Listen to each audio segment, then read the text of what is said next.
ខ្ម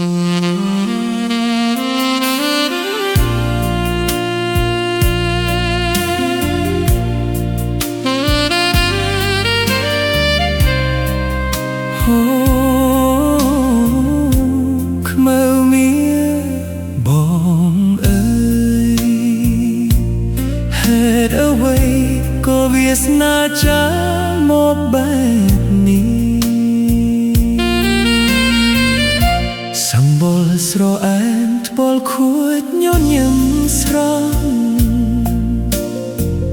បងធ្លាប់ស្មោះស្ម័គ្រស្រឡាញ់អូនលើសអ្វីអ្វីខ្មៅជាស្រីខ្មែរ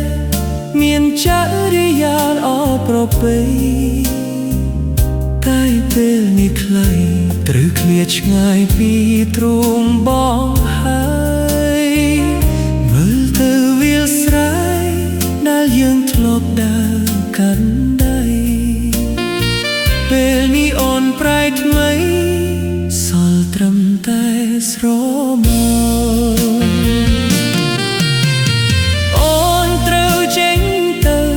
តាមវាសនាដែលគេចារៀបការជាមួយអ្នកដែលគេមានទ្រព្យធនបងត្រឹមអ្នកស្រែមានតែបេះដូងស្មោះសរបានត្រឹមឈរមើលអូនចាក់ចេញទាំងទឹកភ្នែកខ្មៅអើយខ្មៅតើអូនដឹងទេថាបងឈឺ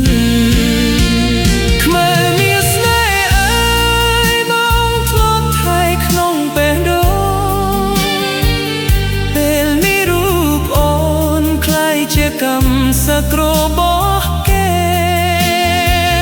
បងបានត្រឹមយំកាន់តែវាលស្រែតែអៀវសំឡឹងមើលមេឃសួរថាហេតុអ្វីយើងបែកគ្នាស្នេហាអូនបងត្រូវរលាយទៅជាផ្សែង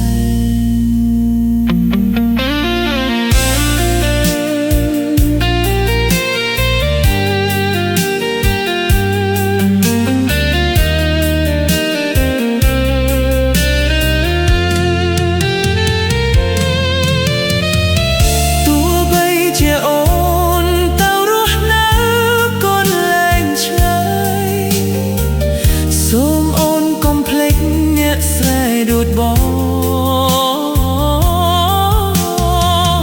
ទោះបងឈឺចាប់ការបងចាំសួនអូនគ្រប់គ្រាឲ្យមានក្តីសុខជាមួយអ្នកថ្មីណា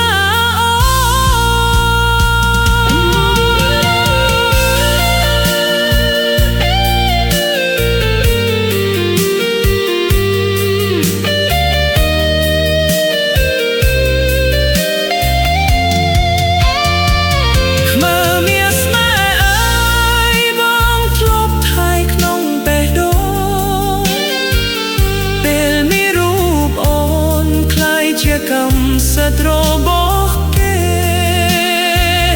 បងបានត្រឹមយំ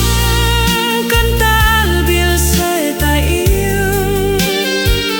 សំឡឹងមើលមេឃសួរថាហេតុអ្វីយើងបែកគ្នាស្នេហាអូនបងត្រូវរលាយទៅជាផ្សែងលះហើយស្រីខ្មៅមាបងនឹងចាំអូនរហូតទៅ